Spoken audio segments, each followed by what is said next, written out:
No. Alright, feeding Kimchi. Mrs. Chi. She's hungry, so we have to feed this. It's been coming up on 4 years, so we just keep feeding it, and it just keeps aging. So it's time to feed it. We figured we would show you guys what we're doing. This secret kimchi process.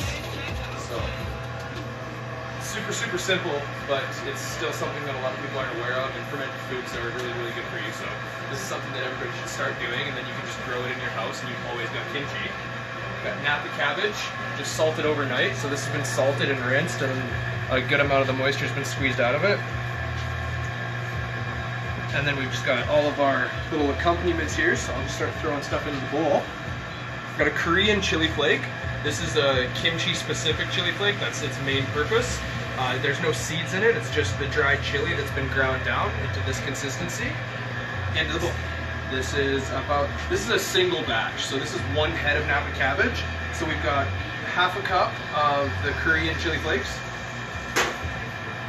half a cup of white sugar, 1/4 cup of light soy.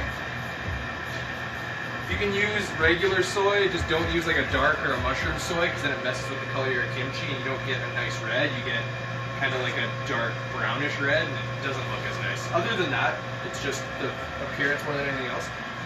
Fish sauce, 1/4 cup. And this is a preference, so you should always use a shrimp paste or some form of preserved shrimp product. You can use just like a straight pureed shrimp paste. I use this one because it's been sauteed and caramelized, so you just get a little bit extra flavor out of it. Into there. This is gochujang. This is a fermented pepper bean paste, another staple in kimchi. Just gives you a little kick. It helps contribute to that kimchi culture when you're fermenting, and it contributes spice and that fermented bean funk. Ginger puree, garlic puree, nice and easy.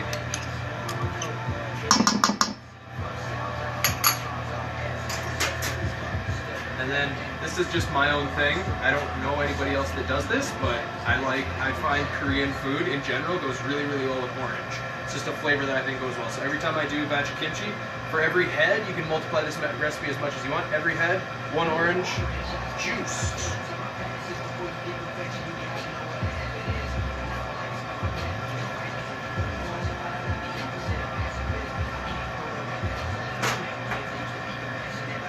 And about 12 green onions, just chopped. How old is your kimchi? It's just under 4. It's my middle child. My son's younger, but my daughter's older. Been babying this kimchi for years. Started it with the food truck, and have just been growing it everywhere that I've gone. So you're gonna get... What have you found the flavor profiles have changed over the years? There's the spice mellows out, and then it just gets a very unique profile that you get with any fermented food. As it ages, it just sort of becomes smoother and smoother and smoother. This isn't very abrasive. When you make this fresh, it can be really spicy. This will knock some people off their feet. This unaged mixture. But as it ages, and because we have a base culture that's gonna impregnate this culture and they're going to become one, this culture is very mellowed out. So you try these, it's the exact same ingredients, the only difference is time. So this one's going to be very mellow and this one is going to be very sharp and aggressive. And it's just that time and the aging. All right. And we're back. And we're back. Perfect. Okay. Paste, cabbage, tray. As it's sitting, it's constantly leaching liquid, so even though this has been drained, a little bit of liquid is collected in the bottom. You don't want that. So we're just salted cabbage. Just make sure you give it a good shake. Maybe a bit of a squeeze. You don't really have to hold up the integrity of the leaf too much because it's just gonna break down in the brine here. There you go. Our paste.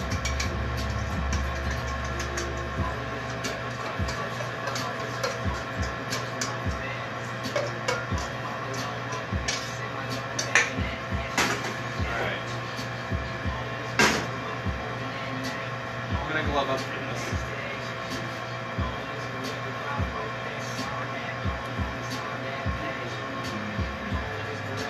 This is one of the ingredients in the octopus dish, correct? Yeah, this is the base for our sauce. So we take this kimchi and we build a traditional romesco, but instead of the red pepper base, we had a little bit of red pepper, but it's mostly kimchi as our base. It still has the toasted almonds and all that other good stuff, some other secret things, but this is what makes the octopus.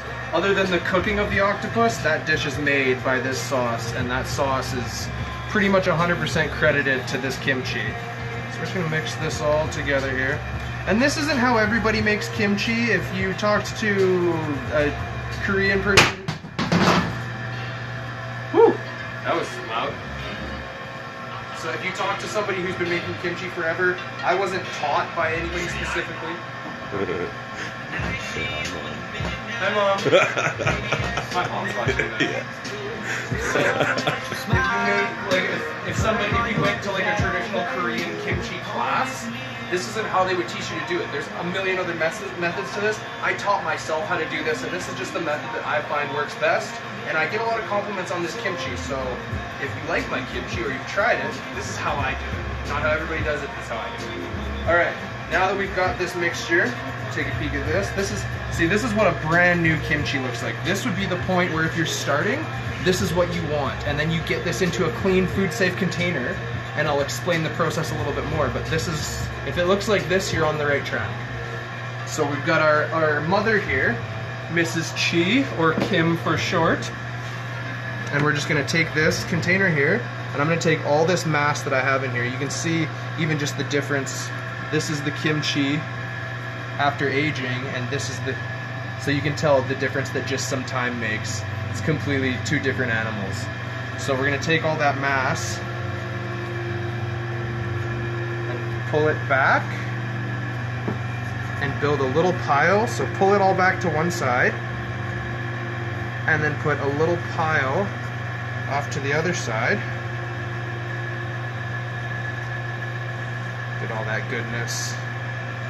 Oh yeah, you don't want to waste any of that. And then you take the mass that you've been holding in your hand and you pick that up, slide this all underneath, pack it down underneath there, and then you take your old kimchi and you make like a little lid of kimchi.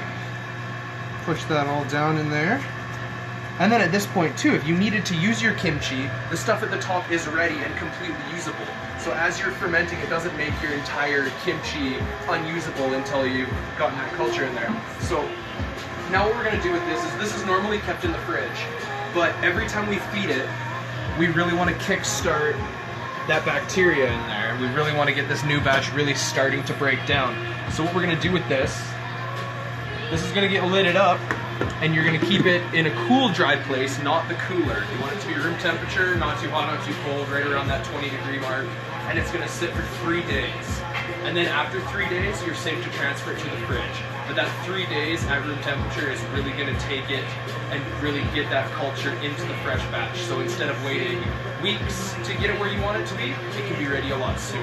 Room temperature, a lot of people are iffy with that, but with this, because of the salt and the sugar and the bacteria that's in here, this will not spoil. This will never go bad. As long as you take care of it and your salt levels are right and you follow the instructions that we just presented here, your kimchi won't go bad, it won't spoil, it'll be all good. But Mrs. Chi is fed, so if you guys want to come check it out and eat some kimchi, we're always here.